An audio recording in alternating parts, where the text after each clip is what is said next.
Yesus, Tuhan Yesus, Engkau yang ajaib, Engkau yang hebat. Haleluya.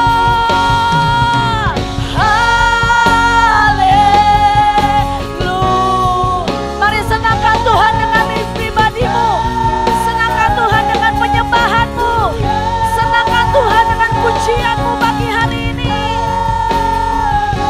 Ya Tuhan, oh haleluya, haleluya, haleluya, haleluya,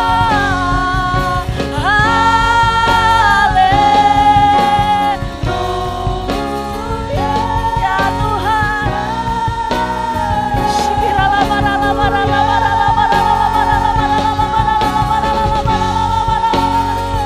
Hadirat-Mu Tuhan, hadirat-Mu ya Allah.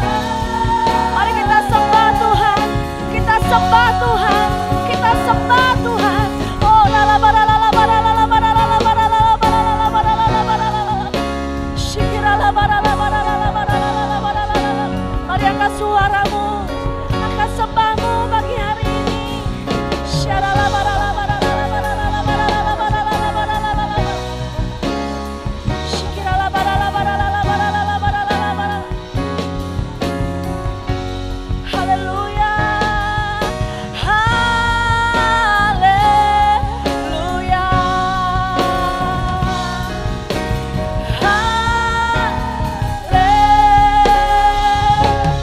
haleluya. Berikan pujian, syukur dan sorak-sorai penghormatan bagi Tuhan. Semuanya sorakan haleluya. Mari umat Tuhan pagi hari ini datang beribadah, berikan sorak-sorai bagi Tuhan. Haleluya. Sorakan haleluya. Engkau Tuhan yang kami sembah dan kami tinggikan di atas segala nama. Yesus yang ajaib dan hebat. Haleluya. Sama-sama katakan amin. Berikan sorak-sorai bagi Tuhan. Haleluya. Kita percaya bahwa Dia Tuhan yang penuh dengan kasih. Lebih dalam kita ada dalam kuasa dan kehendak Tuhan. Haleluya. Dengan semangat katakan sungguh-sungguh.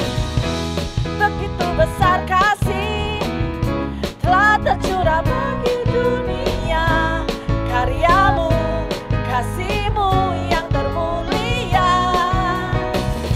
tiada terselami. Besar dan ajaib perbuatan-Mu, Kau beri hidupmu bagi diriku. Katakan, tiada yang seperti-Mu, Kau berkuasa selamanya. Ku puji Kau selalu. Engkau yang percaya bersama katakan, oh betapa dalamnya, betapa lebarnya kasih setia-Mu. Amin. Oh tiada bandingannya, tiada duanya, tiada seperti Kau, Yesus Tuhanku. Amin. Kau yang merasakan kasih Tuhan, lambaikan tanganmu tinggi-tinggi. Pagi hari kita menyanyi buat Tuhan. Amin. Lebih lagi katakan bersama. Begitu besar kasih telah tercurah bagi dunia. Karyamu, kasih-Mu yang termulia, tiada terselami. Besar dan ajaib perbuatan-Mu, Kau beri hidupmu bagi diriku. Sungguh-sungguh katakan, tiada yang seperti-Mu, Kau berkuasa selamanya.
Shalom semua.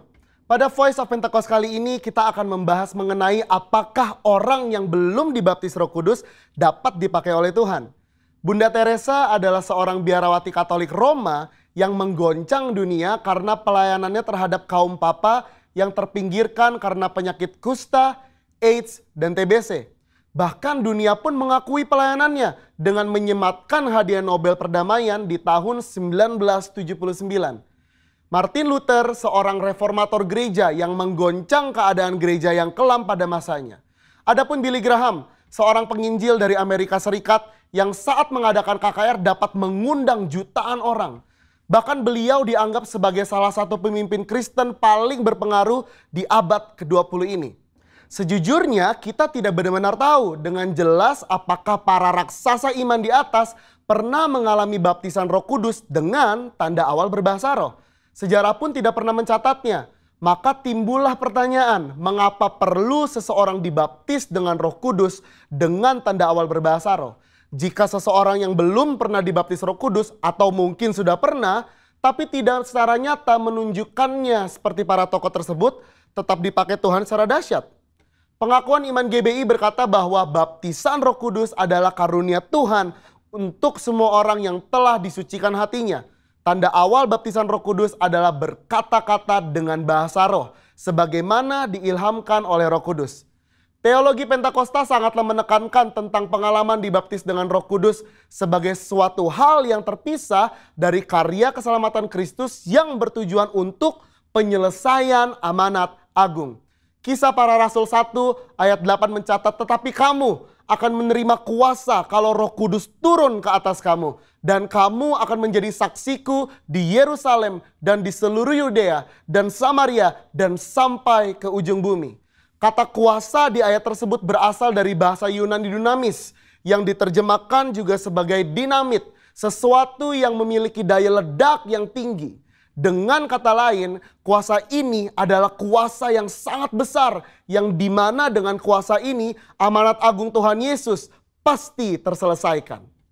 Sangatlah menarik untuk disimak bahwa sesaat sebelum Tuhan Yesus terangkat ke surga, ia berpesan agar para murid tidak meninggalkan Yerusalem dan menyuruh mereka tinggal di sana sambil menantikan janji Bapa. Apakah janji Bapa yang dimaksud tersebut? Janji Bapa yang dimaksud Tuhan Yesus adalah bahwa para murid akan dibaptis dengan Roh Kudus. Poin penting untuk kita garis bawahi di sini adalah bahwa baptisan Roh Kudus adalah janji Bapa untuk semua orang percaya. Selanjutnya di Kisah Para Rasul pasal kedua adalah peristiwa turunnya Roh Kudus ke atas para rasul yang lebih kita kenal dengan peristiwa Pentakosta, di mana para rasul mulai berkata-kata dengan bahasa-bahasa lain seperti yang diberikan oleh Roh itu kepada mereka untuk mengatakannya. Dari sini dapat kita lihat bahwa janji Bapa tentang baptisan Roh Kudus selalu disertai dengan pengalaman karunia berbahasa roh. Dari peristiwa tersebut kita melihat dengan jelas bahwa ada perbedaan antara menerima Roh Kudus dengan dipenuhi Roh Kudus atau dibaptis dengan Roh Kudus. Setiap orang yang telah menerima Yesus sebagai Tuhan dan Juru Selamat, maka Roh Kudus berdiam di dalam dirinya. Bapa memberikan Roh Kudus di dalam hati kita sebagai jaminan dari semua yang telah disediakan untuk kita, yaitu anugerah keselamatan. Rasul Paulus pun menjelaskan di dalam 1 Korintus 6 ayat 19. Atau tidak tahukah kamu bahwa tubuhmu adalah bait Roh Kudus yang diam di dalam kamu? Roh Kudus yang kamu peroleh dari Allah dan bahwa kamu bukan milik kamu sendiri. Keberdiaman Roh Kudus di dalam hidup orang percaya memampukan seseorang untuk memiliki hidup yang menghasilkan buah roh. Namun seseorang yang telah dibaptis dengan Roh Kudus akan memiliki kuasa untuk menyelesaikan amanat agung sesuai yang tertulis di dalam Kisah Para Rasul pasal 1 dan 2. Dalam hal ini kita melihat bahwa baptisan Roh Kudus berfungsi secara eksternal. Alkitab juga mencatat dampak-dampak daripada baptisan Roh Kudus secara internal, antara lain sebagai berikut. Yang pertama, baptisan Roh Kudus mengubah kehidupan doa kita. Roma 8 ayat 26-27. Yang kedua, baptisan Roh Kudus membangun iman kita. 1 Korintus 14 ayat 4a. Yang ketiga, baptisan Roh Kudus menyempurnakan pujian dan penyembahan kita. 1 Korintus 14 ayat 15. Dan yang keempat, Baptisan Roh Kudus meningkatkan kepekaan rohani kita. 1 Korintus 14 ayat 2.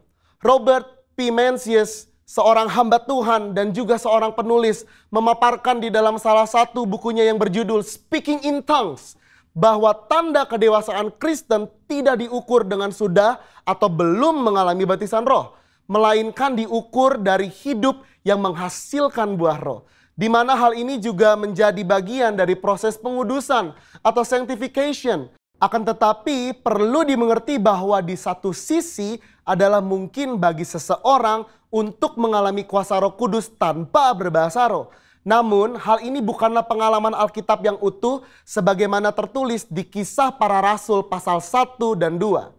Dari penjelasan tersebut maka dapat disimpulkan bahwa meskipun seseorang belum dibaptis Roh Kudus, ia dapat dipakai Tuhan secara dahsyat. Namun pengalaman baptisan Roh Kudus membuat orang percaya dapat melayani tubuh Kristus dengan lebih maksimal. Jikalau Alkitab menuliskan adanya pengalaman kepenuhan Roh Kudus dengan tanda awal berkata-kata dengan bahasa roh, mengapakah kita tidak merindukannya?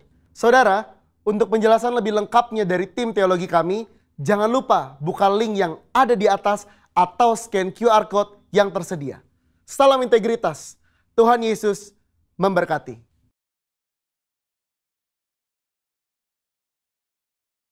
Ya, puji Tuhan, shalom Bapak yang dikasih Tuhan. Semua bersuka cita, amin. Mari kita bangkit berdiri, kita akan bersama-sama perkatakan apa yang dimaksud dengan Pentakosta ketiga. 1. Pentakosta ketiga adalah pencurahan Roh Kudus yang dahsyat di zaman ini, melebihi yang terjadi di Azusa Street. 2. Pentakosta ketiga akan mengakibatkan penuaian jiwa yang terbesar dan yang terakhir sebelum Tuhan Yesus datang kembali. 3. Pentakosta ketiga akan membangkitkan generasi Yeremia, yaitu anak-anak muda yang dipenuhi Roh Kudus, cinta mati-matian kepada Tuhan Yesus, tidak kompromi terhadap dosa, dan akan bergerak untuk memenangkan jiwa. 4. Pentakosta ketiga lahir di Indonesia dan bergerak ke bangsa-bangsa. Gerakan ini dari timur ke barat dan akan kembali ke Yerusalem. 5. Pentakosta ketiga akan memberikan kuasa untuk menyelesaikan amanat agung. Dan setelah itu Tuhan Yesus datang kembali. Berikan tepuk tangan bagi Tuhan kita. Puji Tuhan, kita percaya Pentakosta ketiga sedang terjadi. Dan kita akan juga perkatakan apa yang Tuhan taruh bagi gereja kita. Tahun 2021 adalah tahun integritas. Bersama-sama katakan tahun 2021. Tahun integritas. Sekali lagi dengan iman katakan tahun 2021. Tahun integritas. Lebih lagi berikan yang terbaik bagi Tuhan kita. Tuhan, mari satukan hati kita akan berdoa syafaat. Bapa Surgawi, terima kasih Tuhan Yesus. Buat kasih karuniamu, anugerahmu pagi hari ini kami boleh datang beribadah kepadamu Bapa. Terima kasih Tuhan, dan saat ini kami bersatu hati berdoa menopang setiap pemimpin rohani kami. Kami berdoa untuk Ketua PPH GPI Bapak Pendeta Dr. Rubin Adi Abraham, untuk Ketua PPD GPI Jateng dan DIY Bapak Pendeta Gideon Rusli, untuk Ketua Perwil Baradaya Bapak Pendeta Ruben Sunarto, juga Bapak-Bapak rohani kami, Bapak Pendeta Dr. Insinyur Niko Nyotor Harjo di Jakarta, untuk Bapak Pendeta Ruby Dirgantara di Purwokerto, juga Gembala Sidang di tempat ini Bapak Pendeta Timotius Andi. Terima kasih Tuhan Yesus buat hamba-hambamu ini. Kami berdoa biarlah kasih-Mu Tuhan melimpah dalam kehidupan hamba-hambamu Bapa. Berkat-Mu melimpah, tuntunan-Mu lebih lagi melimpah Bapa dalam kehidupan hamba-hambamu. Pengurapan yang baru, hikmat dan kuasa Roh Kudus senantiasa memimpin kehidupan para pemimpin kami ini ya Bapa. Tuhan pakai terus jadi berkat bagi jiwa-jiwa, baik di Indonesia bahkan sampai bangsa-bangsa. Tuhan pakai untuk mempersiapkan umat Tuhan, gereja Tuhan menjadi umat yang layak dan berkenan di hadapan Tuhan. Dan penyertaan perlindungan Tuhan sempurna dalam kehidupan hamba-hambamu, juga seluruh keluarga besarnya Bapa. Tuhan makin lebih lagi Tuhan, dimanapun hamba-hamba melayani, nama Tuhan Yesus ditinggikan dan dipermuliakan. Terima kasih Tuhan Yesus para pemimpin kami. Kami mengasihi mereka Tuhan, dan kami percaya lewat hidup mereka, kami boleh terus dibawa mengasihi Engkau, mengerti kehendak-Mu. Terima kasih Tuhan. Kami juga berdoa buat kota tercinta kami Tuhan, kota Wonosobo. Kami mengasihi kota ini Tuhan. Kami juga rindukan lawatan Tuhan terjadi atas Wonosobo. Kami rindukan pertobatan jiwa-jiwa terjadi atas Wonosobo. Dan kami berdoa Tuhan, berkat-Mu Tuhan melimpah atas Wonosobo. Damai sejahtera Tuhan memerintah atas Wonosobo. Berkati Tuhan para pemimpin kota ini Tuhan. Mereka menjalankan pemerintahan dengan takut akan Engkau. Berkati gereja-gereja Tuhan di Wonosobo. Bergandengan tangan bersatu hati menjadi berkat bagi kota ini. Terima kasih Tuhan Yesus. Terima kasih Bapa. Wonosobo diberkati Tuhan. Terlebih kami juga berdoa buat Indonesia.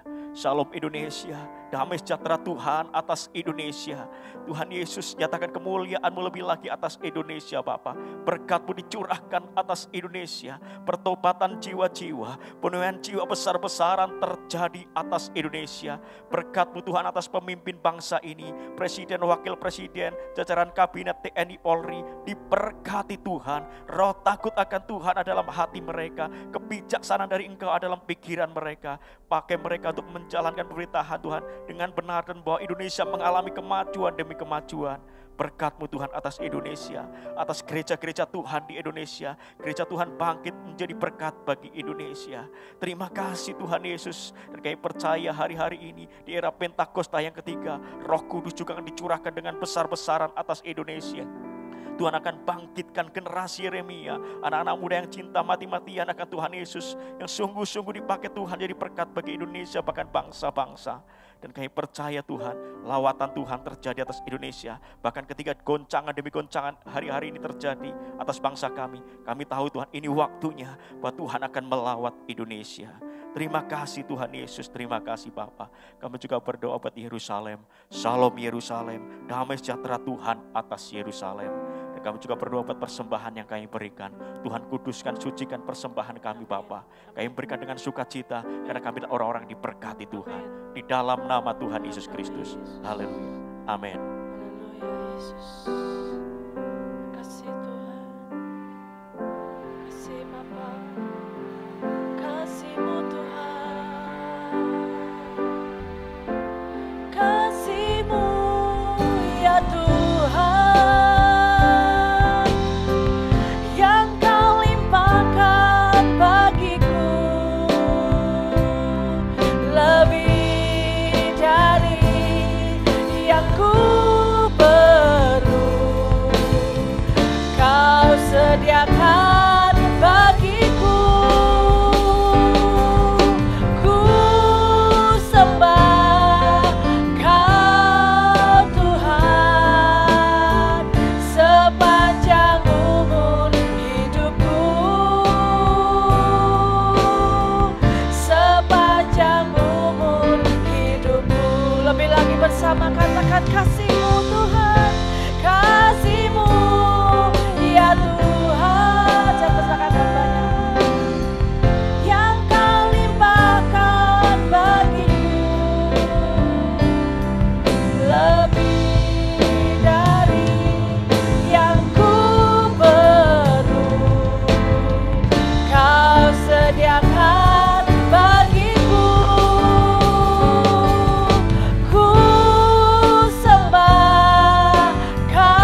hadirat-Mu yang luar biasa ya Bapa, yang membangkitkan kekuatan bagi setiap kami ya Tuhan. Kami mengucap syukur Tuhan, kalau kami boleh ada dalam sukacita, dalam damai sejahtera-Mu ya Bapa. Dan kalau pagi hari ini Tuhan, kami mau mendengar apa yang menjadi isi hati-Mu ya Bapa. Kau yang mengurapi hamba-Mu, hamba-Mu tidak mampu tanpa Engkau Tuhan. Pengurapan-Mu lah yang memberikan kekuatan, pengurapan-Mu lah yang memberikan hikmat bagi hamba-Mu untuk boleh mengerti apa yang menjadi kehendak-Mu. Tuhan, hamba-Mu boleh menyampaikan apa yang menjadi kehendak-Mu Tuhan. Dan setiap kami jemaat Tuhan, kami boleh mempersiapkan tanah hati yang baik, tanah hati yang subur Tuhan.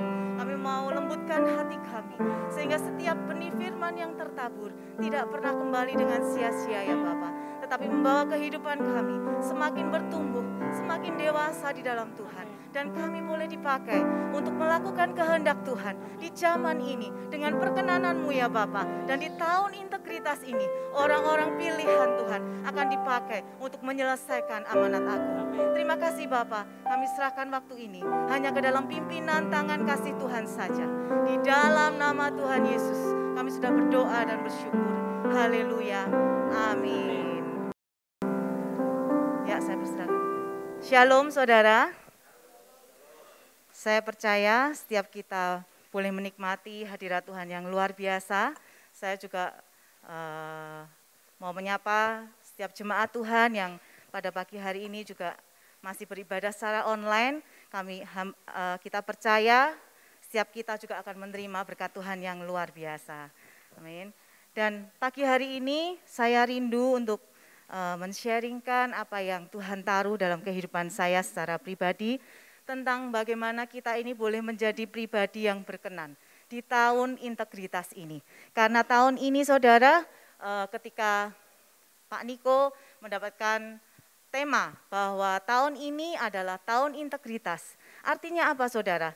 Tahun integritas itu adalah orang-orang yang memiliki hati yang sungguh-sungguh tulus, hati yang murni, motivasi yang benar ketika kita ini mengikut Tuhan. Dan tidak berhenti sampai di sana saja, tetapi bagaimana kita ini jadi pribadi yang boleh dipakai Tuhan untuk menyelesaikan apa yang menjadi amanat agung. Ingat saudara, tujuan akhir kita bukan di dunia ini, tetapi kita boleh sampai kepada kehendak Tuhan yang luar biasa. Kita akan buka di Roma 12 ayat yang kedua. Roma 12 ayat yang kedua. Janganlah kamu menjadi serupa dengan dunia ini, tetapi berubahlah oleh pembaharuan budimu, sehingga kamu dapat membedakan manakah kehendak Allah, apa yang baik, yang berkenan kepada Allah, dan yang sempurna.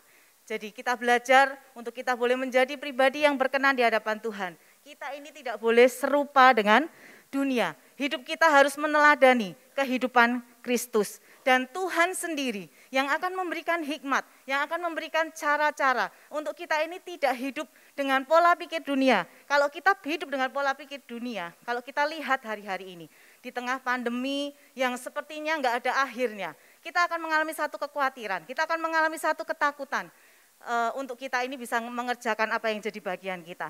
Jadi di tengah keadaan yang tidak biasa hari-hari ini, kita enggak boleh lakukan dengan cara yang biasa, tetapi dengan caranya Tuhan. Kita terbatas, tanpa Tuhan kita tidak akan bisa mengerjakan hal-hal yang luar biasa di tahun yang sukar ini. Dan kita percaya bahwa ada campur tangan Tuhan yang akan menyertai kehidupan saudara dan saya. Ada penyertaan Tuhan dan keberhasilan, kemenangan itu pasti menjadi milik saudara dan saya. Amin.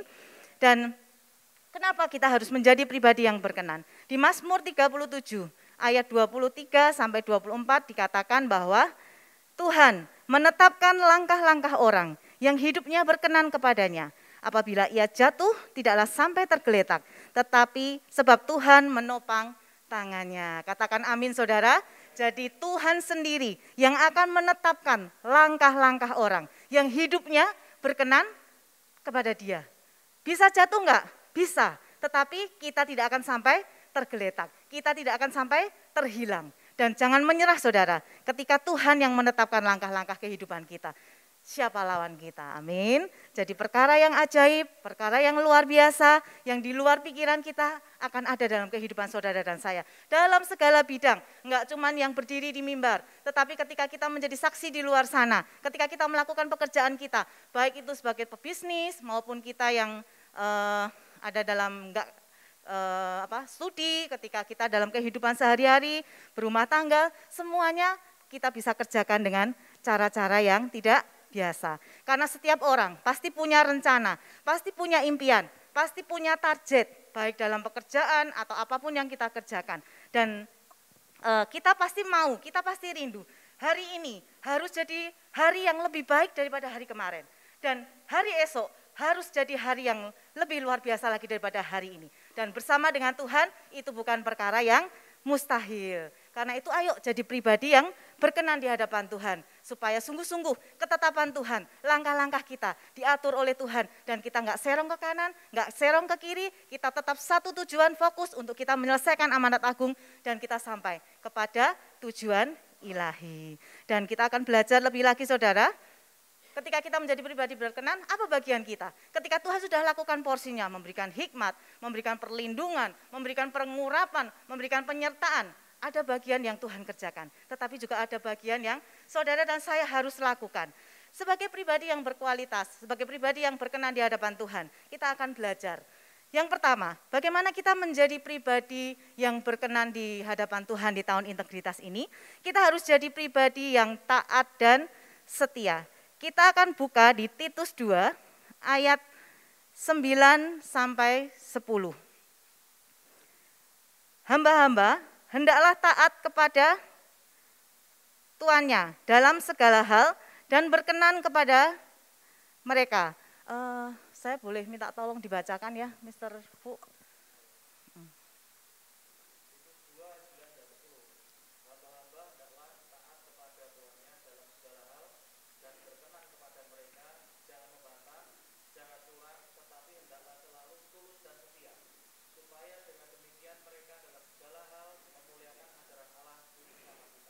Ya, kita akan baca juga di Yeskiel 36 ayat 26 sampai 27.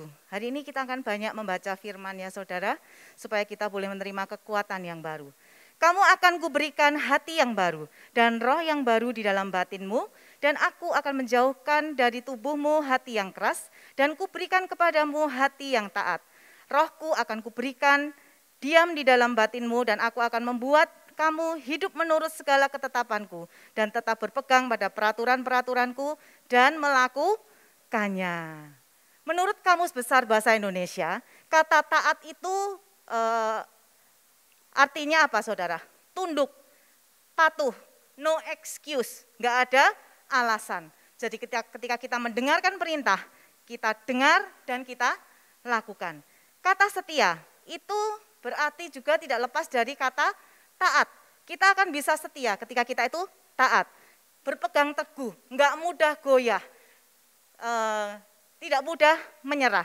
Jadi ketika kita lakukan apapun itu, entah pelayanan kita, entah dalam pekerjaan kita, entah ketika kita dalam menjalani kehidupan sehari-hari, itu kita jalankan, bukan sekedar sebagai satu rutinitas, bukan sekedar sebagai satu tanggung jawab, tetapi kita kerjakan karena kita itu sadar, kita itu mengerti bahwa hidup kita ini adalah karena kebaikan Tuhan. Kita sudah menerima terlebih dahulu sehingga kita ini bisa tetap setia, kita ini bisa tetap taat kepada Tuhan.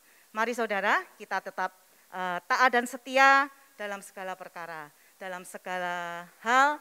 Contohnya ketika kita ini beribadah. Sekarang ini dalam masa-masa pandemi, masa-masa social distancing, masa-masa pembatasan, kita ini ada yang beribadah secara onsite seperti kita saat ini, tetapi juga ada yang beribadah secara online di rumah-rumah. Jadi nggak tahu, kalau dulu hari Minggu ketika ibadah dijalankan, kita bisa ngerti, nih jemaat yang ini nggak hadir, jemaat yang itu nggak hadir, oh keluar kota, oh sakit. Tetapi kalau hari-hari ini kita nggak ngerti loh saudara, nggak hadir itu karena apa? Mungkin karena memang pembatasan, mungkin karena apapun, Tetapi kita harus tahu di tahun integritas ini memang hanya Tuhan dan kita dan orang-orang terdekat kita yang ngerti.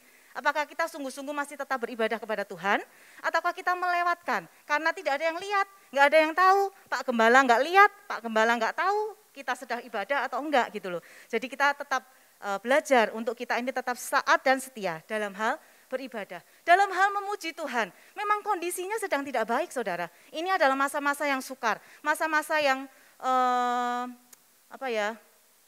susah untuk kita ini bisa melihat hal-hal yang baik seperti yang dulu-dulu. Kayak kalau dulu kan bisa kumpul, mungkin secara ekonomi juga lebih terima yang lebih banyak daripada tahun-tahun ini karena kita saat ini sedang mengalami krisis gitu kan ya. Tetapi kita ini tetap bisa memuji Tuhan, kita tetap bisa mengatakan bahwa Tuhan itu baik. Mari kita itu konsisten saudara. Kalau hari ini kita boleh tetap sehat, kita boleh tetap bernafas dengan nafas yang lega gitu kan ya. Kalau hari ini saya memang kurang lega saudara karena deg-degan gitu kan ya.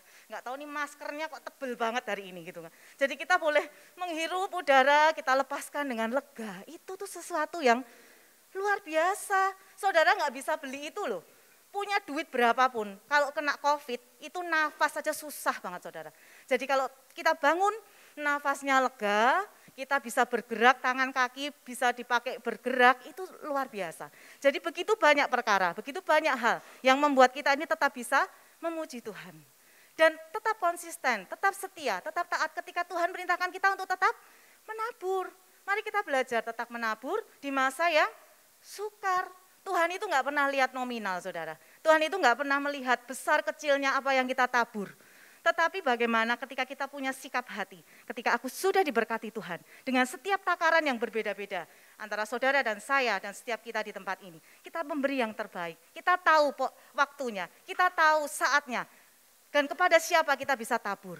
Bagi pekerjaan Tuhan, bagi orang-orang yang membutuhkan, karena menabur itu ada saatnya, ada waktunya, supaya benih yang kita tabur itu nggak pernah sia-sia. Tuhan sendiri yang akan memberikan hikmat. Jadi bukan perkara kita bisa atau tidak, tetapi perkara bahwa ayo kita mau enggak, kita itu tetap taat dan setia, mengerjakan apa yang jadi bagian kita. Dan kita akan belajar lebih dalam lagi, bagaimana supaya kita ini bisa tetap taat kepada Tuhan, melakukan apa yang Tuhan mau. Yang pertama adalah bagaimana kita ini harus punya kehidupan yang dekat, yang intim dengan Tuhan. Saya pakai satu contoh pribadi yang dekat dan intim dengan Tuhan, yaitu Daud. Siapa yang meragukan kedekatan dan keintiman Daud? 7 kali dalam sehari dia memuji-muji Tuhan. Saudara dan saya, berapa kali dalam sehari kita ini memuji-muji Tuhan? Jawab dalam hati ya. Berapa kali dalam sehari kita ini menyediakan porsi waktu kita untuk kita ini dekat, untuk kita ini intim, kita ini bersekutu di dalam Tuhan. Pelayanannya hebat saudara, sibuk, siapkan sana, siapkan sini. Tetapi itu tidak menjamin kedekatan kita dengan Tuhan loh saudara. Bahkan kadang-kadang terlalu sibuk pelayanan, terlalu sibuk melakukan banyak hal. Bahkan berkat Tuhan yang ditaruh melalui bisnis kita, melalui pekerjaan kita, melalui anak-anak kita, melalui banyak perkara lah. Itu kadang-kadang malah membuat kita itu jadi dalam tanda petik malah tidak bisa punya waktu untuk Tuhan. Untuk kita diam dalam hadirat Tuhan. Untuk kita ini bisa mendengarkan apa yang Tuhan mau kita kerjakan dalam kehidupan kita secara pribadi. Jadi ayo dekat dengan Tuhan supaya kita ini tahu Tuhan itu maunya kita itu kemana. Kita kenali Dia. Jadi ketika ada masalah, ketika ada pergumulan, ketika ada tantangan, kita ini bisa tetap tenang. Karena kita tahu, kita kenal siapa Tuhan yang kita sembah. Dan kita bisa menghormati setiap keputusan-keputusan, kedaulatan Tuhan dalam kehidupan kita. Kita bisa tetap responi dengan cara yang benar ketika kita ini dekat dan intim dengan Tuhan. Dan di masa-masa yang seperti ini kalau Tuhan berkata bahwa ayo bersukacita, tetaplah bersukacita. Ayo tetap komitmen dalam ibadah, dalam hal-hal apapun untuk menjadikan kehidupan kita jadi berkat bagi banyak orang. Ayo tetap lakukan. Dengan dekat dengan Tuhan ada satu kekuatan yang baru. Kita nggak gampang takut, kita nggak gampang undur. Bagaimana lagi supaya kita bisa dekat dan intim dengan Tuhan? Hati yang percaya. Segala sesuatu boleh terjadi, itu atas izin Tuhan. Mazmur 37 ayat 3 sampai 4. Serahkanlah hidupmu kepada Tuhan dan percayalah kepadanya dan Ia akan bertindak. Jadi kita harus percaya kepada Tuhan seperti Maria yang dia memilih yang terbaik. Dia dekat dengan Tuhan, dia percaya saja. Marta boleh sibuk ke kanan, ke kiri, melakukan hal-hal yang sepertinya luar biasa. Bahkan Marta sempat ngomel, Maria ini kok malah lengket-lengket aja sama Tuhan, malah diem aja nganggur di sampingnya Tuhan. Tetapi ternyata apa saudara? Itu pilihan yang terbaik karena Tuhan kita itu mau kita itu dekat dengan Dia. Kita percaya, kita beriman kepada Tuhan dan kita percaya bahwa dalam segala perkara Tuhan itu campur tangan. Kita bisa lihat bahwa tidak pernah ada satupun rancangannya yang tidak baik bagi kehidupan saudara dan saya. Jadi ujian apapun itu saya tidak tahu pergumulan setiap kita masing-masing, tetapi percaya saja saudara, ketika Tuhan izinkan itu tidak akan pernah melebihi kekuatan kita. Percaya saja, jangan diolah-olah dengan pikiran kita. Karena ketika kita makin olah, ketika kita makin memikir-mikirkan, akhirnya hati kita akan kembali khawatir, hati kita akan kembali takut. Dan akhirnya apa? Akan memunculkan banyak dalih, banyak alasan untuk kita ini semakin jauh, untuk kita ini semakin beralasan untuk tidak bisa melangkah. Jadi ayo miliki hati yang percaya kepada Tuhan.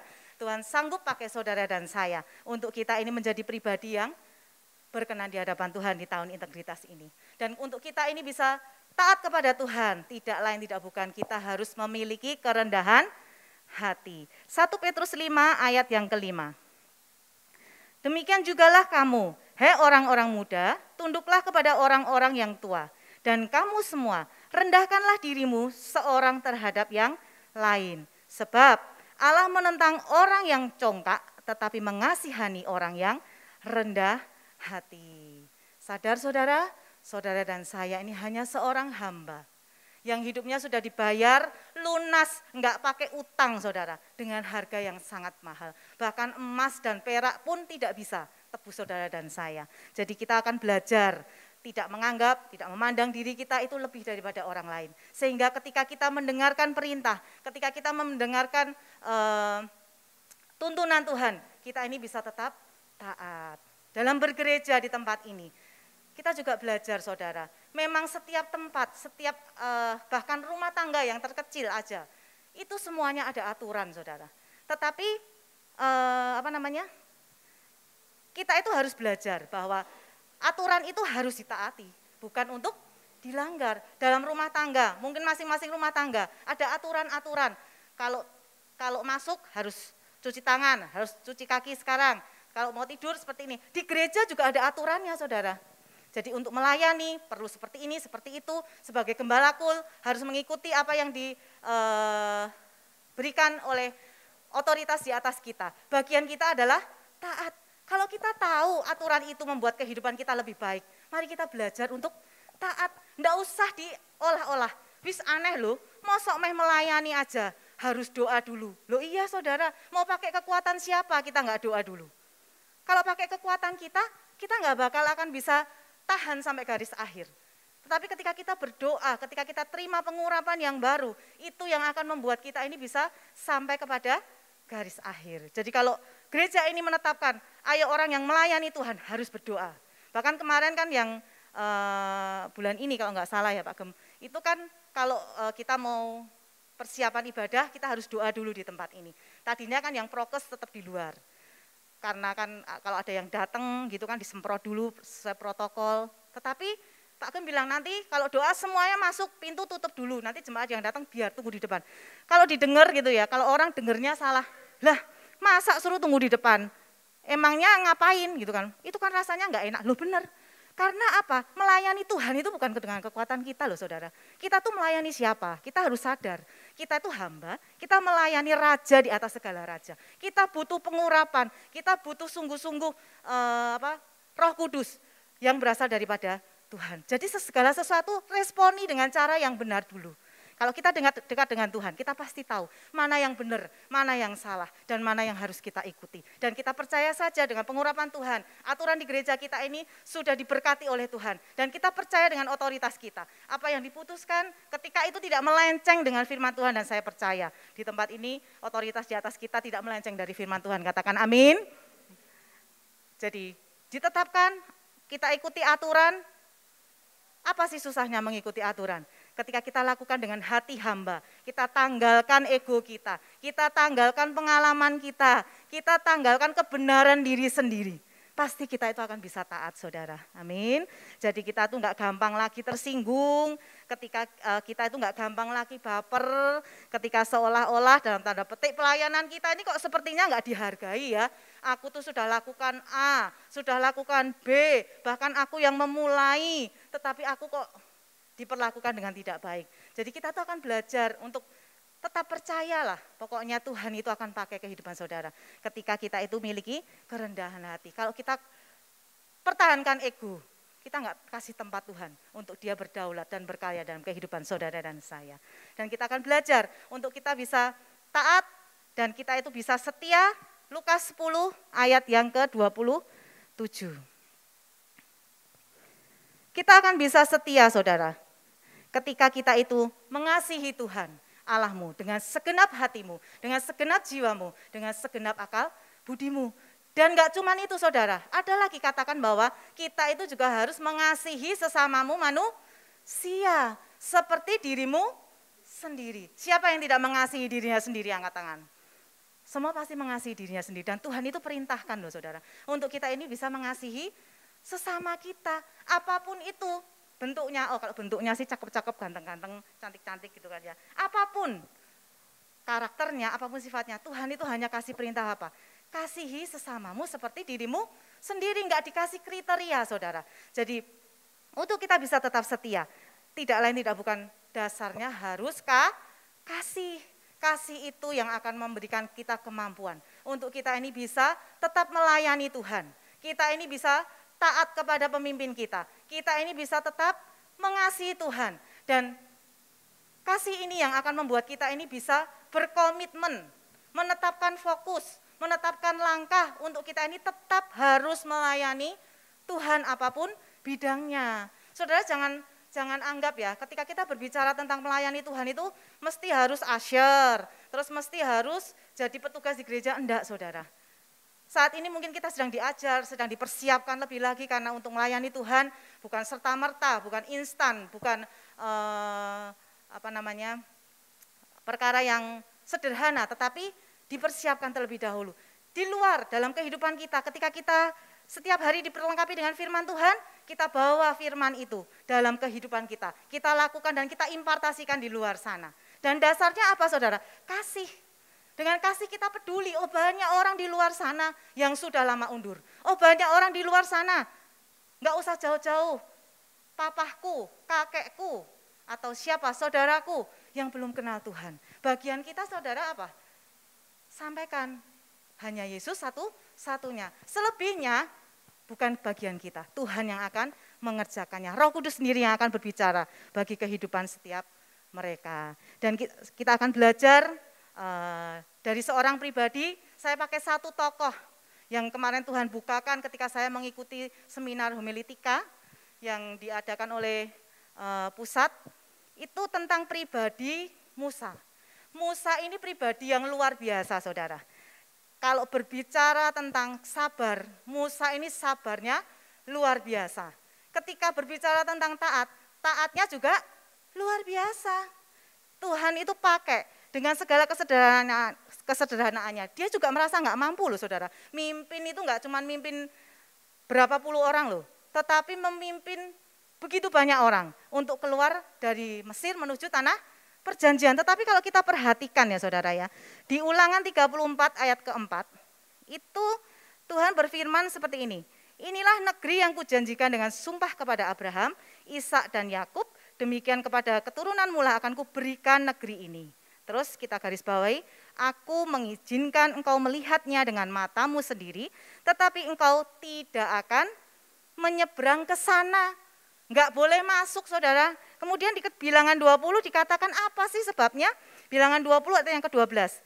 Tetapi Tuhan berfirman kepada Musa dan Harun, karena kamu tidak percaya kepadaku dan tidak menghormati kekudusanku di depan mata orang Israel, itulah sebabnya kamu tidak akan membawa jemaah ini masuk ke negeri yang akan kuberikan kepada mereka. Kalau kita ikuti kisahnya ya dari Ulangan 34 tadi kita ikuti. Sebetulnya apa sih kesalahan Musa? Apakah dia itu berzina atau dia itu berbalik dari jalannya Tuhan? Enggak loh saudara, dia itu lakukan yang terbaik untuk Tuhan. Bahkan jadi ketika Tuhan perintahkan untuk dia itu berbicara kepada batu supaya mengeluarkan air, dia itu sampai mukul batu 2 kali. Beda dengan apa yang Tuhan perintahkan, itu karena apa sih sebetulnya? Belain Tuhan toh. Dia itu kan gemes, gregetan sama bangsa Israel. Sudah dikasih mujizat, sudah dikasih hal-hal yang terbaik, minta ini, ono itu dikasih, tapi tetap sungut-sungut. Ada apa-apa dikit ngomel, ada apa-apa dikit jengkel. Terus mengungkit-ungkit enakan di sana loh, aku bisa gini, bisa gitu waktu di Mesir. Padahal sudah begitu banyak hal yang Tuhan kerjakan dalam kehidupan bangsa Israel melalui kuasa Tuhan yang luar biasa, penyertaan yang luar biasa. Tetapi apa? Tetap akhirnya apa? Jengkel. Jengkel enggak saudara? Saya aja gitu kan ya, saya kan puji Tuhan dipercaya untuk saya ini punya orang-orang yang membantu saya dalam usaha saya. Kalau sudah diberkati, sudah diperhatikan kehidupannya, benar-benar diopeni, tiba-tiba itu, apa ya bukan bahasa Indonesianya apa ya, jadi tiba-tiba itu jelek itu apa, jengkelin, dia tuh enggak taat, dia itu pakai aturannya sendiri. Kegi enggak saudara? Kegi. Jadi manusiawi enggak? Kalau Musa ini jengkel, sama-sama loh batu itu, tapi Tuhan bilang apa? Bicara. Dia karena jengkel dia mukul, ternyata salah. Dan konsekuensi kesalahannya itu tidak sebanding loh saudara, dengan hukuman yang harus dia terima. Gara-gara koyo ngono kok enggak boleh masuk tanah perjanjian. Benar nggak saudara? Coba kita pikirkan, kemarin waktu saya dapat itu saya renungkan, iya ya. Kalau dipikir-pikir, apa sih salahnya Musa? Hanya bicara jadi nutuk, gitu loh saudara. Sepertinya nggak fatal, tetapi Tuhan berfirman, ketika kamu tidak taat, ketika kamu tidak kudus, dia nggak bisa masuk tanah perjanjian. Jadi ayo kita belajar, perhatikan kehidupan kita, kekudusan kita, ketaatan kita, kesetiaan kita. Karena bagi Tuhan itu ketaatan dan kekudusan itu mutlak, karena hanya orang yang kudus yang bisa melihat Tuhan. Jadi banyak alasan untuk kita ini jengkel, untuk kita ini enggak puas dengan apa yang disediakan oleh gereja kita mungkin. Dengan segala aturannya, dengan segala hal yang menurut pikiran kita akan lebih baik kalau kita kerjakan seperti ini. Tetapi Bapak Gembala memutuskan seperti ini, sepertinya kita enggak puas, sepertinya saya tuh kok enggak dianggap ya, aku ki jenis struktur apa bukan sih gitu kan ya, kadang-kadang kan seperti itu, dikasih ide, dikasih masukan yang sepertinya bagus menurut pemandangan saya, kok enggak diterima sih, dan itu membuat kita itu undur. Coba kita bandingkan dengan kehidupan Musa, apa yang sudah Musa kerjakan ketika dia itu mengikuti Tuhan, dengan apa yang sudah saudara dan saya lakukan ketika kita melayani Tuhan. Sebanding enggak saudara? Jadi ayo kita enggak gampang undur, kita enggak gampang menyerah, kita enggak ngambek-ngambekan lagi, kita belajar tetap taat dan setia sampai garis akhir. Amin. Mau saudara? Jadi yang pertama tadi kita harus taat dan setia untuk kita jadi pribadi yang berkenan sampai garis akhir. Kemudian yang kedua saudara, bagaimana kita ini bisa menjadi pribadi yang berkenan di hadapan Tuhan. Amsal 18 ayat 21. Hidup dan mati dikuasai oleh lidah. Siapa suka mengemakannya akan memakan buahnya. Jadi jaga perkataan kita. Meskipun hari-hari ini, meskipun kita lihat ke kanan dan ke kiri memang keadaan itu sepertinya enggak baik. Tetapi kita tetap bisa berkata-kata yang positif.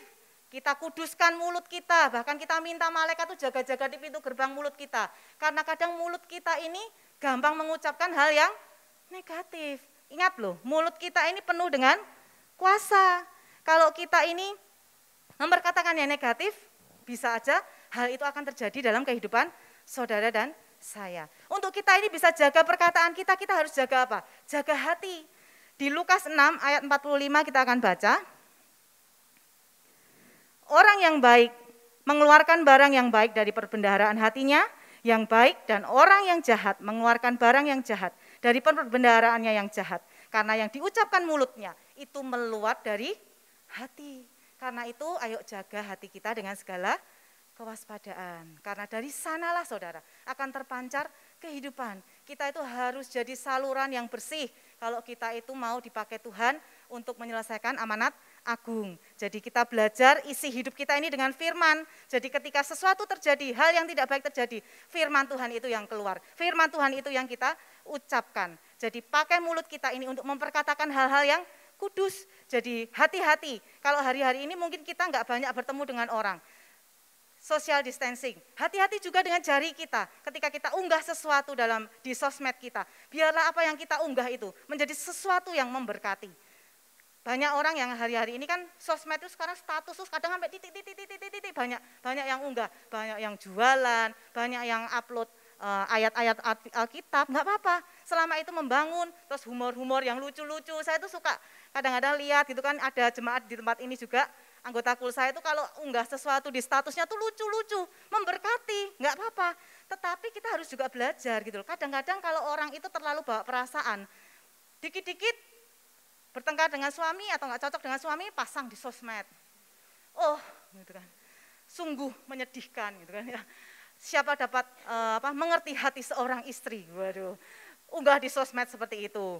Kemudian unggah lagi sesuatu, akhirnya apa yang harusnya menjadi ranah pribadi, menjadi konsumsi publik. Sejagat Dewa Batara tahu semua, kalau suamiku itu cerewet. Sejagat Dewa Batara tahu, oh suamiku itu begini begitu, atau istriku begini begitu, anakku begini begitu, bapak pendetaku begini dan begitu. Kalau begitu kecentok sedikit, begitu kena masalah sedikit, unggah di sosmed. Curhat gitu kan ya, curhatlah perkataan firman Tuhan. Aku khawatir Tuhan, tetapi aku percaya Tuhan menyertai, jadi aku tidak khawatir lagi. Jadi hati-hati ya saudara ya, hari-hari ini kita harus jaga benar-benar, karena sampai firman tentang bagaimana kita menjaga perkataan ini tuh berulang-ulang. Kalau di Amsal itu banyak banget saudara. Kita baca, kenapa kok diulang-ulang? Lidah itu seperti api, ya benar. Apa yang kita ucapkan nggak bisa kita tarik lagi saudara. Kecuali pakai kantong Doraemon. Apa yang kita ucapkan itu meskipun nanti salah gitu ya, kita minta maaf, mungkin orang memaafkan, tetapi itu tidak bisa menghapus apa yang sudah kita ucapkan. Jadi lebih baik kita mencegah daripada kita mengobati. Sharing dulu sebelum kita itu, saring dulu sebelum kita itu sharing, sebelum kita itu bagikan, dicek dulu benar apa enggak. Misalkan ada berita ini, langsung kita unggah, padahal itu ternyata hoax. Jadi ayo kita belajar, jangan gampang-gampang. Mulut kita ini mengucapkan hal-hal yang tidak baik. Bagaimana supaya kita bisa jaga mulut kita? Selain kita harus jaga hati kita juga harus penuhi hidup kita ini dengan ucapan syukur. Ucapan syukur itu akan mengubah hal yang biasa menjadi luar biasa. Dalam ucapan syukur, mujizat Tuhan itu bisa terjadi loh saudara. Karena apa? Karena mulut kita ini penuh dengan kuasa. Ada Roh Kudus yang memenuhi kehidupan kita. Dan kalau Roh Kudus yang berkarya dalam kehidupan saudara dan saya, itu sesuatu yang dahsyat pasti terjadi ketika kita kuatkan orang lain, ketika kita nasihati orang lain, orang itu menerima satu kelegaan. Orang itu mendapatkan jalan keluar. Meskipun kita ini bukan siapa-siapa saudara. Karena ketika kita dipakai Tuhan, nggak perlu jabatan pendeta, nggak perlu jabatan apapun lah saudara. Tetapi melalui apa yang ada dalam kehidupan saudara dan saya, ketika kita limpah dengan syukur, kita akan bisa menjadi berkat. Jadi kita belajar kalau kita mau mencintai hidup ini dan melihat hal-hal yang baik, di 1 Petrus 3 ayat yang ke-10, ayo kita itu belajar untuk kita ini menjaga ucapan kita dari hal-hal yang jahat, ucapan-ucapan yang menipu. Jadi kita belajar ya saudara ya. Karena apa? Ketika kita ini menghina orang, itu enggak akan membuat saudara itu jadi mulia. Ketika saudara merendahkan orang lain, menjelek-jelekan orang lain, kata-kata kita itu enggak akan bikin kita itu kelihatan tinggi saudara. Dan kalau kita itu menghujat orang lain, juga enggak akan buat saudara dan saya itu kelihatan hebat. Jadi kalau kita perkatakan yang jahat, perkatakan yang tidak baik, gosip, memfitnah orang, itu justru akan semakin menunjukkan siapa diri kita, bagaimana karakter kita dalam hari-hari ini ketika kita mengikut Tuhan.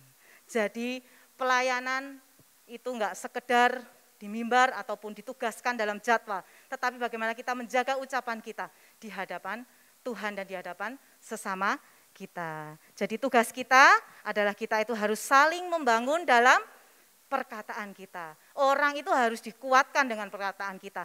Jangan karena perkataan kita orang itu jadi undur. Saya itu belajar saudara, saya ini melayani Tuhan. Itu enggak 100% cocok dengan Bapak Gembala loh. Loh bener, wong saya dengan anak saya aja enggak bisa 100% cocok. Gitu kan ya. Tetapi saya itu belajar, ketika saya itu mengalami satu, mungkin bukan padu ya, dulu pernah ada gosip padu gitu kan ya. Bukan, ketika mengalami perbedaan pendapat dengan otoritas di atas kita, entah itu dengan Bapak Gembala atau dengan Gembala Kul atau dengan rekan sepelayanan, hati kita kan sedang tidak baik nih, ya enggak saudara? Ketika kita alami sesuatu yang tidak baik, itu mesti hati kita ini merasa enggak baik. Lebih baik kita diem, jangan berbicara dulu. Jangan ucapkan kata-kata yang sia-sia dulu. Saya itu pernah mengalami, saya saksikan ini loh saudara. Saudara lihat hari ini saya boleh dipilih, ditetapkan oleh Bapak Gembala jadi gembalaku. Dikira mulus dari A sampai B, enggak. Saya pernah alami satu masa di mana saya itu memutuskan untuk berhenti. Saya akui itu di hadapan Tuhan. Cuman ketika saya diem, ada orang yang datang. Biasanya kan banyak teman-teman itu. Begitu kita undur, nanti orang yang nggak cocok dengan gembala kita atau dengan orang yang kita nggak suka itu pasti akan datang saudara. Dan dia akan menguatkan kita dengan kata-katanya, memang Pak Gembala lagi gini, memang si A itu begitu dan begini dan begini. Teman-temannya tuh datang banyak. Dan kita ketika dapat teman senang nggak saudara? Wah senang. Ada konyoyoto untuk membenarkan sih, bahwa aku benar sih, Bapak Gembala salah sih, si A salah sih. Tetapi ketika itu saya juga mengalami ada seorang yang datang. Tiba-tiba tuh datang aja, Cik, memang koyo ngono ya gitu. Terus dia bilang gini, ayo Cik, ikut aku pelayanan ke desa-desa. Waduh, wah ini mau pemberontak atau gimana, apa mau mendirikan gereja yang baru gitu. Jadi ada aja saudara, tetapi kalau kita ini benar-benar hidupnya diisi oleh Roh Kudus, kita itu peka, tahu gitu loh. Loh, aku itu enggak cocok, aku itu sampai berbeda pendapat, itu untuk apa sih? Untuk Tuhan. Kalau untuk Tuhan, ya caranya harus yang benar.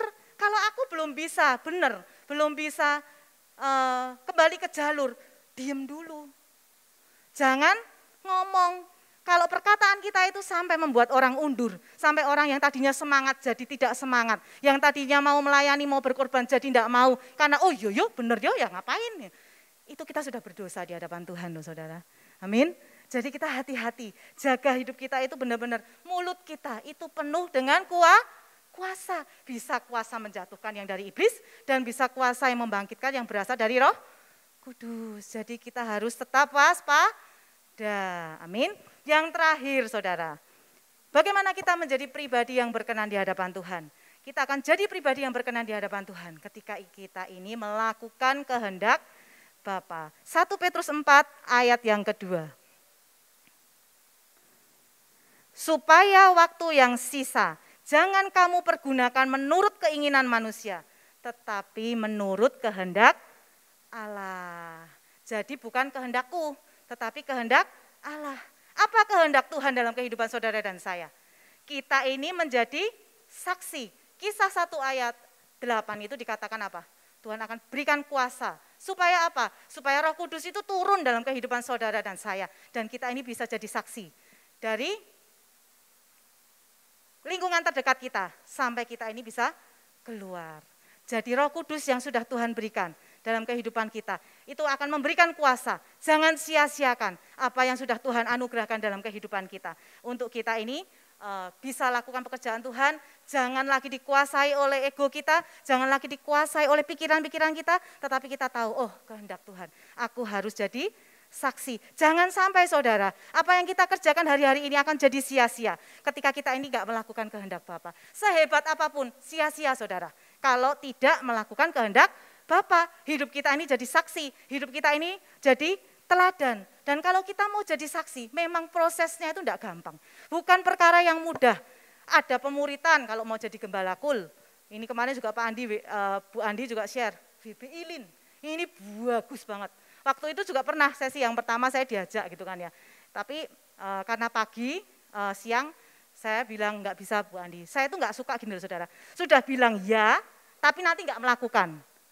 Jadi saya itu berhikmat juga, saya itu orang kerja, jam 10 sampai jam 12 itu enggak mungkin saya bisa konsen. Kan enggak mungkin kan, kita ikuti seminar seperti itu nyambi, dodolan gitu kan ya. Oh susu, oh ya nih kalung apa-apa, enggak mungkin. Saya butuh konsentrasi supaya saya itu bisa mengerti dan saya itu bisa diajar. Dan ketika ini ada tahap yang kedua, Bu Andi kemarin, ayo ini jam 6:30 malam, oh iya. Sebetulnya kalau dibilang capek-capek enggak saudara? Loh saya tuh sepanjang hari beraktivitas, saya tuh sekarang kalau bangun tuh pagi saudara. Mulai 4:30 saya udah bangun. Apa aja? Sekarang saya tambah anak 3 saudara. Oh ya? Iya apa? Miung. Saya tuh sekarang punya kucing 3 yang lucu-lucu. Dan kucing saya tuh jam 4:30, jam 5 tuh mesti bangunin saya minta makan. Saya ngurusin, sibuk dari pagi. Nanti habis itu kalau ada morning call ya morning call. Habis morning call saya siap-siap sediain itu, sediain ini untuk makan segala macam. Terus ke toko. Lah kalau di toko sudah tahu sendiri seperti apa. Banyak hal. Pulang harus mandi keramas. Nggak boleh ketemu mama, nggak boleh ngomong sama papa. Saya harus protokol dulu. Mandi keramas. Pengennya apa saudara? Rebahan. Lah kok suruh diem lagi di Zoom gitu loh. 2 jam dengerin orang ngomong. Nggak tidur aja bersyukur saudara, karena saya nggak bubuk siang gitu kan ya. Tetapi saya tahu, saya itu gembala kul. Saya sudah bilang saya, oh Tuhan. Saya ini pelayan Tuhan, iya Tuhan. Dan saya itu sadar, saya itu jauh dari sempurna. Saya ini nggak akan bisa apa-apa kalau saya itu nggak dididik dan saya itu nggak diajar. Saya itu nggak dikasih tahu caranya, gini loh caranya nyampein firman, gini loh caranya kita itu sampaikan firman kepada orang yang belum kenal Tuhan. Jadi semua ada aturannya, ada tata caranya. Kita nggak boleh ngawur ketika kita ini sampaikan sesuatu untuk orang. Loh, siapa bilang loh saudara, ketika kita ini menjadi saksi, kabarkan Injil, orang nggak bertanya tuh nggak ada jaminan. Loh sekarang memang firman Tuhan nggak boleh diperdebatkan, tetapi orang pasti akan bertanya gini, loh apa keunggulan Yesus itu dibanding ketika aku sepertinya nggak punya agama, dibanding dengan Allah-Allah yang lain. Loh kita harus bisa jelaskan, bagaimana kita jelaskan kalau kita nggak terus baca firman, hidup kita nggak diisi dengan firman Tuhan. Apa yang mau kita perkataan? Yang akan kita perkatakan kepada orang-orang itu, apakah hanya pengalaman kita ataukah hanya dengan pengetahuan kita? Karena enggak cuman marifat loh saudara yang diperlukan untuk kita ini jadi saksi, tetapi hikmat dari Tuhan. Dan semua itu butuh proses, enggak enak, tetapi kita percaya saja saudara. Ketika kita lakukan, kita tahu itulah kehendak Tuhan yang sudah memberikan lebih dari apa yang sanggup kita pikirkan. Kita pasti bisa. Amin. Jadi yang terpenting kita ngerti bagian kita dan kita percaya semuanya akan mendatangkan berkat. Kadang-kadang kita juga perlu. Saya tuh merenung, saya tuh tulis di sini ada 3 cermin kehidupan. Yaitu apa saudara? Pendapat orang lain. Kita memang enggak hidup dari pendapat orang lain, dari komentar orang lain. Bahkan jalan ke surga katanya enggak lewat rumah orang itu. Tetapi kadang-kadang kita perlu mendengarkan pendapat orang lain, entah itu kritik, entah itu nyinyiran. Kalau itu sesuatu yang membangkitkan iman kita, membuat kita bisa memperbaiki diri kita menjadi lebih baik lagi, ayo kita terima dengan hati yang lapang. Jangan anti kritik, jangan anti ketika kita dikomentari orang kita langsung baper, kita langsung marah. Ya wes nggak usah lah, biar dia aja yang lebih hebat. Kadang-kadang kita ngelesnya kan seperti itu. Jadi kita perlu untuk dengarkan pendapat orang lain. Jadi dibutuhkan kritikus rohani juga yang akan membuat kita ini menjadi lebih baik lagi. Kemudian apa lagi saudara? Pendapat diri sendiri. Di Efesus 5 ayat 15, kita tuh diperintahkan untuk kita ini belajar introspeksi diri. Supaya kita ini bisa tahu, oh aku ini sudah seperti ini, oh aku ini sudah seperti itu. Karena ingat saudara ya, kita itu kadang-kadang berpikir, apa yang bisa kita kerjakan? Wah, aku seorang pemimpin, aku seorang gembala kul. Kita tuh berpikir apa yang bisa kita kerjakan.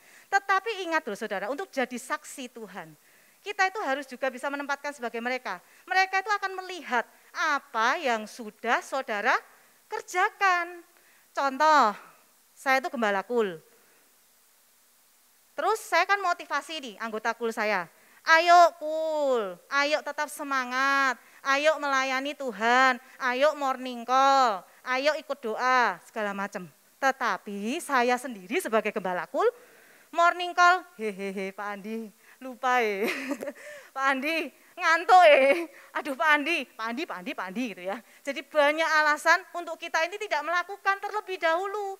Padahal teladan itu dimulai dari kesaksian hidup kita terlebih dahulu. Jadi untuk jadi saksi kita harus jadi teladan, melakukan terlebih dahulu sebelum kita ingin orang lain mengerjakannya bagi saudara dan saya. Amin saudara. Jadi ingat, kita itu adalah garam, kita itu adalah terang dunia. Kita bukan diperintah, bukan firman Tuhan itu di Matius 5 ayat 13-16 itu bukan berkata apa? Ayo jadi garam, ayo jadi terang, bukan loh saudara. Tetapi apa? Kamu adalah garam dunia, kamu adalah terang dunia. Jadi itu identitas kita, itu kodrat kita. Jadi kita itu harus jadi garam, kita itu adalah garam dan terang. Garam di dalam botol tidak akan bisa berdampak, tidak akan bisa berfungsi. Tetapi ketika dia ditaburkan, ketika dia dipanaskan, dilebur, campur dengan masakan kita jadi enak. Terang, kita itu akan bisa bersinar ketika kita itu ada dalam kegelapan. Ketika kita itu menjadi suratan yang terbuka, hidup kita ini jadi teladan bagi banyak orang. Jadi apakah kita itu sudah berfungsi? Jadi cek kehidupan saudara dan saya, apakah kita ini sungguh-sungguh bisa berfungsi. Dan yang terakhir adalah pendapat Tuhan. Itu pasti paling benar, paling tepat, paling sesuai dengan kehidupan kita karena dia itu mengerti lebih daripada diri kita sendiri. Amin. Jadi supaya dengar, yaitu ayo dekat, intim, baca firman, kita terus koneksi dengan Tuhan dalam segala apapun yang kita kerjakan. Ayo tetap jadi teladan dalam kita berkomitmen, menguasai diri, melakukan kasih, menetapkan prioritas hidup kita, menetapkan fokus hidup kita, dan kita percaya bahwa Tuhan menyertai saudara dan saya. Jadi tetap kerjakan, dan yang terlebih penting lagi saudara, jangan sia-siakan kesempatan yang ada hari-hari ini. Siapa bilang ketika kita masih muda, jalan masih panjang? Enggak loh saudara. Benar, ada satu kesaksian saudara, ini terjadi di pertengahan Mei kemarin. Ada satu pribadi, aduh waktunya ya Pak Andi, maaf. Jadi saya itu diberkati dengan kesaksian seorang Birgaldo Sinaga. Mungkin saudara yang Ahoker gitu kan ya, yang mengikuti perjalanannya Pak Ahok, itu tahu dengan orang ini. Mungkin videonya bisa di ini.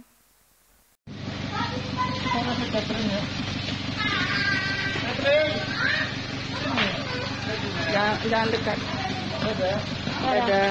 Ada papi.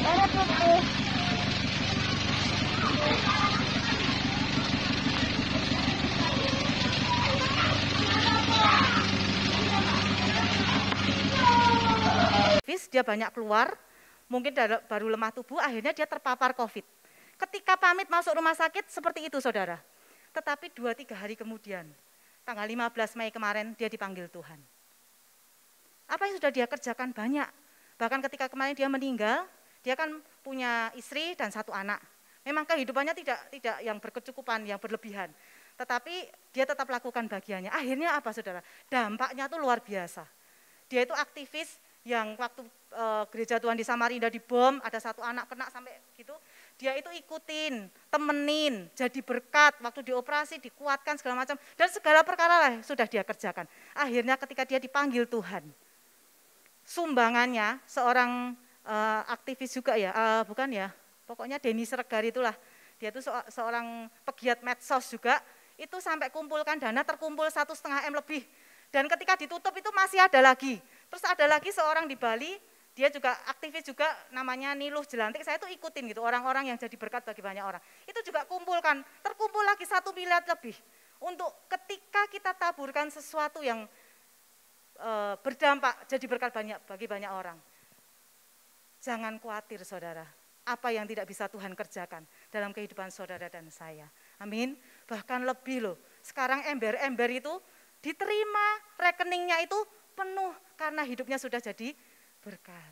Ayo saudara, hari-hari ini jangan izinkan apapun itu membuat kita itu berhenti melakukan kehendak Tuhan. Ayo tetap semangat, tetap kuat di dalam Tuhan, apapun keadaannya, dan bersama dengan Tuhan, kita pasti bisa, kita lebih daripada pemenang. Amin. Untuk firman Tuhan saya undang pemain musik, WL dan singer maju ke depan.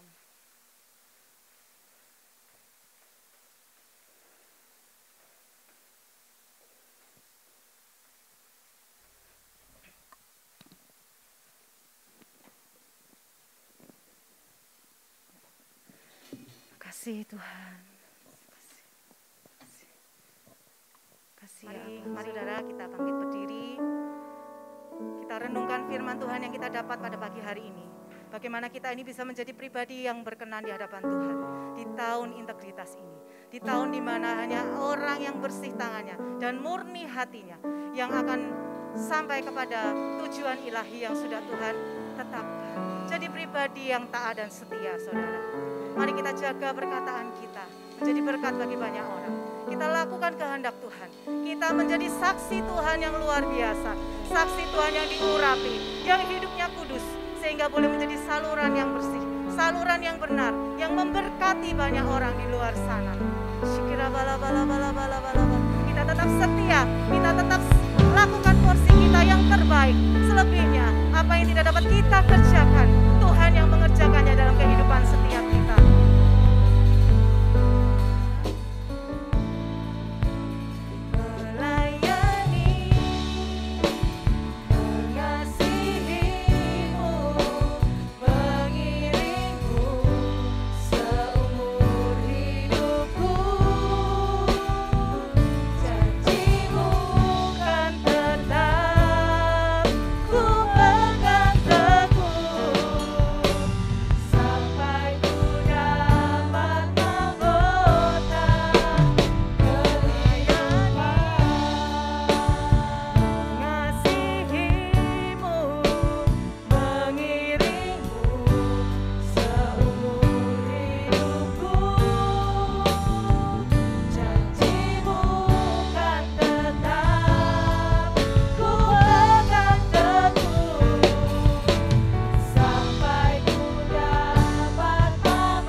Jemaat Tuhan, berapa banyak kita menangkap pesan Tuhan pagi hari ini, dan kita mau menjadi pribadi yang berkenan kepada Tuhan.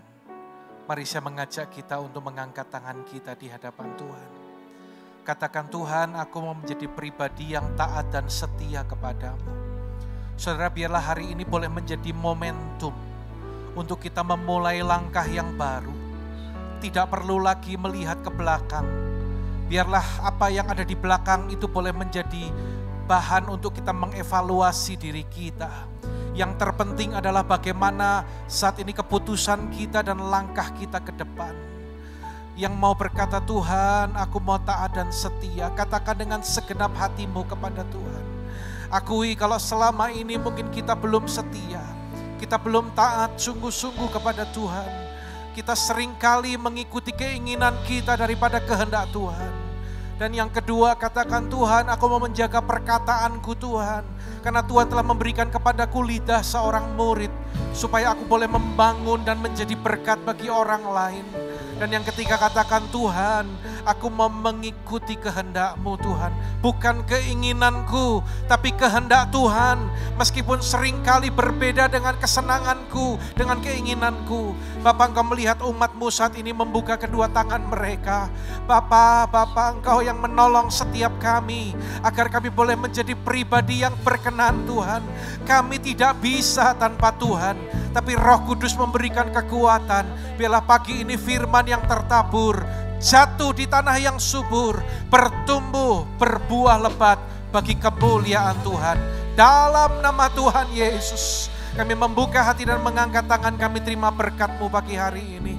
Mari umat yang dikasihi Tuhan, pandang kepada Dia. sebelum Engkau meninggalkan tempat ini, terimalah berkat kasih karunia berlimpah dari Allah Bapa dalam putranya tunggal Tuhan Yesus Kristus. Persekutuan yang indah dan manis bersama Roh Kudus menyertai kehidupan saudara mulai saat ini sampai Maranatha, Kristus datang menjemput kita di angkasa, bahkan sampai selama-lamanya. Dalam nama Yesus, semua yang diberkati katakan amin. Tepuk tangan bagi Tuhan kita.